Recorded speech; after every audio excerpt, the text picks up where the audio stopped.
Facebook. This is not Facebook's problem this time. This is Streamlabs' problem, and this is the second time I've had a stream crash on me like that. So sorry, folks, and we'll get this up and going once again. Once again, we will start this chat. So I mean, I guess it breaks it up in a good way because I was getting ready to stream, but this is the problem I've had twice. I need to do a better job at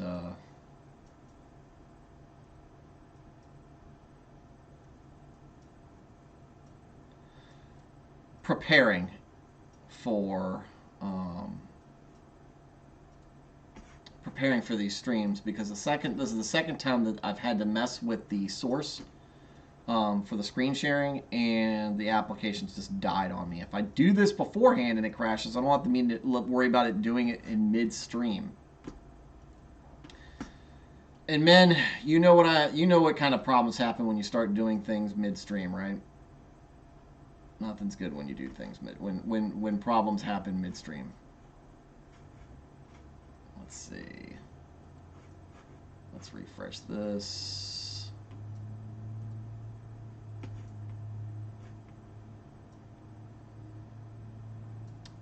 The good news about this is, I guess,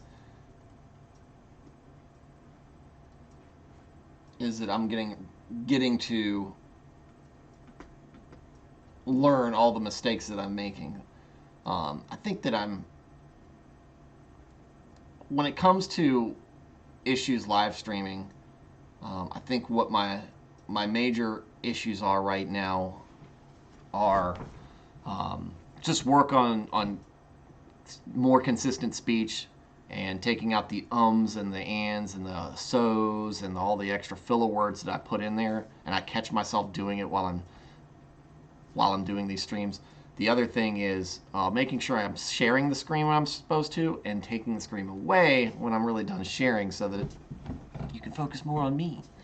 And the other thing is the prep work from a technical standpoint. But I can't stop all of it. I can't stop all the crashing. So, but we've got this up here. So yes, it said so again. Use Bible Gateway. I've talked about it before. BibleGateway.com. It's the place to go. It's better than an app. It's better than pretty much anything out there on your smartphone. It's easy to view, and there's lots of resources for you. All the translations that I can possibly think of, and plenty more than that. No. Where we were with Jacob was he's come back to his hometown, or his homeland, and he was afraid that Esau, his brother, was going to kill him, because his brother said he was going to kill him. But it had been, better, like I said, better part of 2 decades. He's coming back. Esau's coming to meet him with 400 men, and so Jacob, puts a lot of this offering of a lot of his livestock in front of him, and as an offering to Esau. But Esau basically walks past all of it, sees his brother, and embraces him, and they have a very tearful reunion. And he says, "What was with all that stuff?" And Jacob says, "Oh, that's for you." And Esau says, "No, I don't need it." And Jacob, because he did wrong Esau wasn't out of wasn't unjust or not justified, or didn't have cause for wanting to kill Jacob. Jacob was an ass to him, but Jacob said, "No, please take this. I'm not worthy. I insist. I owe this to you." And so Esau took it, and he settled in. And we're at the end of our account here. Jacob's daughter is raped, and 2 of his sons convince the people who followed the guy who raped their sister to circumcise themselves, and while they were all screaming and howling in pain, they go in there and kill them all.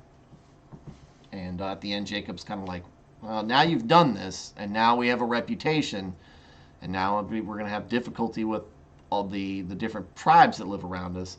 And his sons say, "Well, what were we supposed to do when he treated our sister like a whore?" And that's where we ended. So this one's going to be a little bit drier, so we're not going to focus more on it. This is part of why I had that very more verbose introduction beforehand because I knew this was not going to go long and it wasn't going to be as interesting. But we do have some key events here. Then God said to so Jacob returns to Bethel. Then God said to Jacob, go up to Bethel and settle there. Other thing I'm going to change is where I view this. I'm going to view it right here. So I'm looking at you and not over at my other screen. I'll be looking up. Then God said to Jacob, go up to Bethel and settle there and build an altar there to God, who appeared to you when you were fleeing from your brother Esau. So Jacob said to his household and all who were with him, get rid of the foreign gods you have with you and purify yourselves and change your clothes. Then, come, let us go up to Bethel, where I will build an altar to God, who answered me in the day of my distress, and who has been with me wherever I have gone. Jacob's thankful. He listens. He's faithful. Can't fault him there. So they gave Jacob all the foreign gods they had and the rings in their ears, and Jacob buried them under the oak at Shechem. Shechem was the place that had the guy who raped his daughter. So that's good. They're getting rid of all those foreign idols, and they're getting rid of all the, the tokens, I guess, for them. And they buried them under a tree in a place that was occupied by a rapist. Then they set out, and the terror of God fell on the towns all around them, so that no one pursued them. Jacob and all the people with him came to Luz, that is Bethel, in the land of Canaan. There he built an altar, and he called the place El Bethel, because it was there that God revealed himself to him when he was fleeing from his brother. Perhaps also God was speaking Spanish, El Bethel. Now Deborah, Rebekah's nurse, died and was buried under the oak outside Bethel, so it was called Allon Bakuth. She must have had quite an impact on them. She had a place named after her when she died, and this is the first we're really hearing from about her. After Jacob returned from Padan Aram, God appeared to him again and blessed him. God said to him, your name is Jacob, but you will no longer be called Jacob. Your name will be Israel. So he named him Israel. As we'll find out as we read forward, we're still going to reference him as Jacob. You're going to see some switching in between Jacob. Sometimes he's being referenced as Israel, sometimes as Jacob. Just so you know, because it is confusing. But he's not supposed to be Israel, a.k.a. or formerly known as Jacob. It's Israel now. But they're still going to call him Jacob, because that's the confusing part. And the God said to him, I am God Almighty. Be fruitful and increase in number. A nation and a community of nations will come from you. Kings will be among your descendants. The land I gave to Abraham and Isaac I also give to you, and I will give this land to your descendants after you. Then God went up from him at the place where he had talked with him. Jacob set up a stone pillar at the place where God had talked with him, and he poured out a drink offering on it. He also poured oil on it. Jacob called the place where God had talked with him Bethel. But we'd already covered that. That's a little redundant. But there's some redundancies in the Bible where they talk about the same thing or the same thing happens. The deaths of Rachel and Isaac. Okay. Mournful. Then they moved on from Bethel. While they were still some distance from Ephrath, Rachel began to give birth and had great difficulty. And she was having great difficulty in childbirth. The midwife said to her, don't despair, for you have another son. As she breathed her last, for she was dying, she named her son Ben-Oni. But his father named him Benjamin. There's a meme I'm going to share on my Facebook page right there. So Rachel died and was buried on the way to Ephrath, that is Bethlehem. Over her tomb, Jacob set up a pillar, and to this day that pillar marks Rachel's tomb. To this day in Genesis. I don't know if that's still there. Israel moved on again and pitched his tent beyond Migdal Eder. While Israel was living in that region, Reuben went in and slept with his father's concubine Bilhah, and Israel heard of it. Kind of ends right there. That's it? Okay. Jacob had 12 sons, the sons of Leah. Reuben, the firstborn of Jacob, who apparently also sleeps with his concubine. Simeon, Levi, Judah, Issachar, and Zebulun. The sons of Rachel, Joseph, and Benjamin. The sons of Rachel's servant Bilhah, Dan, and Naphtali. The sons of Leah's servant Zilpah, Gad, and Asher. These were the sons of Jacob who were born to him in Padan Aram. Jacob came home to his father Isaac in Mamre near Kiriath Arba, that is Hebron, where Abraham and Isaac had stayed. Isaac lived 180 years. Then he breathed his last and died, and was gathered to his people, old and full of years, and his sons Esau and Jacob buried him. So his sons, who have, again, they've reconnected, they have reunited, and they buried the hatchet and put their past behind them. They've buried Isaac. Isaac, like I said, Isaac doesn't play much of a role in the Bible, except for he is the child that Abraham was going to sacrifice to God under his orders, but doesn't. And Isaac just continues the line. You don't really see him doing much that's special, but he's blessed by God at the same time, and he does listen. So it's sad to see him go, but 180 years, he's old and full of years, so he's had a happy time. He's got to see his sons grow up and have many sons of their own. He's not so happy with Esau's wives, but he seems just as content with, he seems more content with Jacob's choice in ladies, which is, they are not Canaanites. So with that said, we went down the list. We went down the list of Jacob's 12 sons, and there was one note in there, Joseph.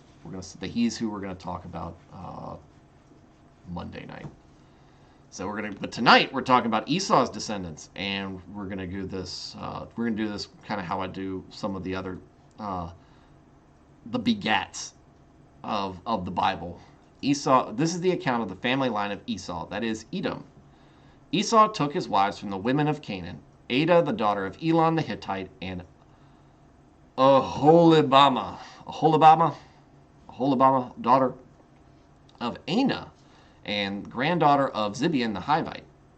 Also Basemath, that I originally called Basemath. Also Basemath, daughter of Ishmael, and the sister of Nebaioth. Nebaioth? I hate this. I hate trying to pronounce these. Adah bore Eliphaz to Esau. Basemath bore Reuel, and they bore him sons. All right, and these were the sons of Esau who were born to him in Canaan. Esau took his wives and sons and daughters and all the members of his household, as well as his livestock and all his other animals, and the goods he had acquired in Canaan, and moved to a land some distance from his brother Jacob. Their possessions were too great for them to remain together. The land where they were staying could not support them both because of their livestock. So Esau, that is Edom, settled in the hill country of Seir. This is the account of the family line of Esau, the father of the Edomites in the hill country of Seir.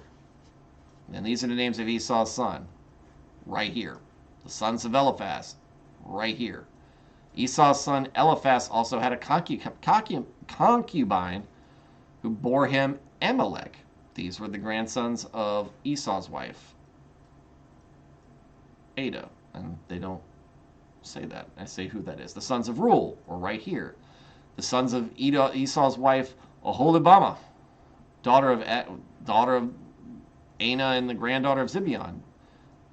These were the chiefs among the Esau's descendants. Right here, and right here, and right here, and throughout here. So these were the sons of Seir the Horite, who were living in the region. They're all right here. Sons of Lotan. We got sons of. And I don't think any of these are very consequential to the point where I need to read them here. If they are later, I will read them when they come back together. When they come back. The rulers of Edom. The rulers of Edom. These were the kings who reigned in Edom before any Israelite king reigned. So this is before Israelites. Bela, Jobab, when he died, Husham died Hadad.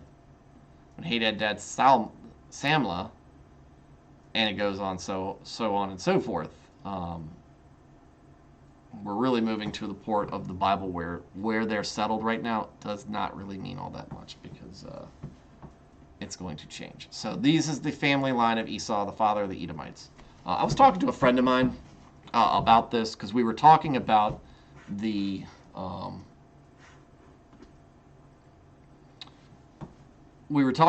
issues with Jacob and trying to, kind of figure out, why is Jacob such a key player, it seems, in the Bible, when it seems like he's such a jerk. But I think this is what I was talking about last week or last night, about Jacob, is that he's flawed. He's a flawed man. So how do we fault him but so far when we have our own shortcomings ourselves? But he's making do. He comes to God. He tries to make amends with his brother. He does what he thinks is right. Um, but he's still going to struggle. He's still not going to make the right decisions from time to time. He's going to set people up for failure at times. But we do that as well. Even the wisest among us, and I'm certainly can't be counted as one of them. The wisest among us are still going to make bad decisions or give bad advice from time to time. If the wisest among us are doing that, what can you expect out of yourself, and what are you going to expect out of other folks around you? The fact that Jacob is still one of the largest or most discussed in the Bible figures to this point in the Bible is what it is. You don't have to be righteous to do what God wants you to do. I take that back. That's difficult to say. Just because you're not a perfect, or just because you're a big figure in the Bible does not mean you're a perfect person. But just because you're not a perfect person doesn't mean you can't do righteous acts that impact the world greatly. And while Jacob really doesn't have any of those, he's still showing great virtues with his faithfulness and his obedience in God. Again, two very important things, especially at this part in the Old Testament, especially at this part in Genesis, especially at this point in God's plan for all of us in the world. And he gives Jacob kind of a glance of that from that. So, anyway, so we were talking about Jacob's failures, right? But at the same time, how Esau looks like a much more, diligent man.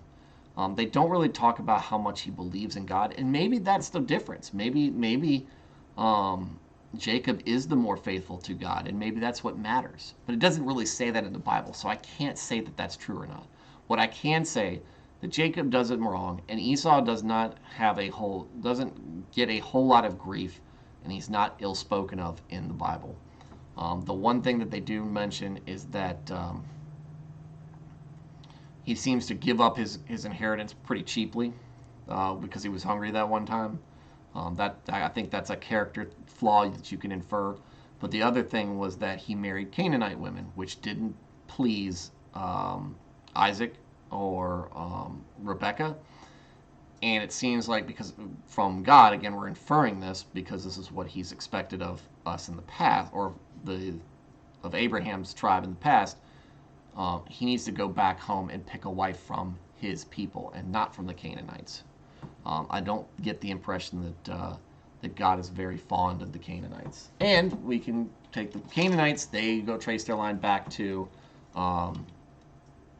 Noah and to Canaan, one of Noah's grandsons who was cursed. Cursed by Noah specifically, with no real text in the Bible that tells us why. His dad did something that kind of, I guess, shamed Noah a little bit. It was a bad act from his dad, and he wasn't pleased with it. But for some reason, he got the curse. He got the curse. So Esau's line in this. His blessing is that he's going to throw off the yoke from his brother. So we are going to see some sort of difficulty in the future between either Esau and Jacob or Esau's line and Jacob's line. That will become much more apparent. But one thing my buddy did tell me, he can be a lot more scholarly than me regarding the Bible, was pay attention to Esau's line as we go further into the Old Testament, and how that estrangement between the two sons, descendants, comes into play. Because Esau looks like he has a great many people coming from his descendancy line, and because we get the Edomites, and we've got Hivites and other things. because he's intermingled with the Canaanites. So now we've got that kind of association there. Anyway, so that'll be so there's going to be some strife there, but that'll wrap us up for tonight. And let me look over at the thing. Oh, Michigan's still winning 14-3. So I'm going to go back to watching TV and watching my hopes for a bowl appearance or for a playoff appearance go down in flames. But I hope you guys are having a great weekend, and I'll be praying for you, and hopefully hopefully you will come and see me again the next time I'm streaming, or another time I'm streaming, or never again. But hopefully what I've said has some impact in a positive way with you.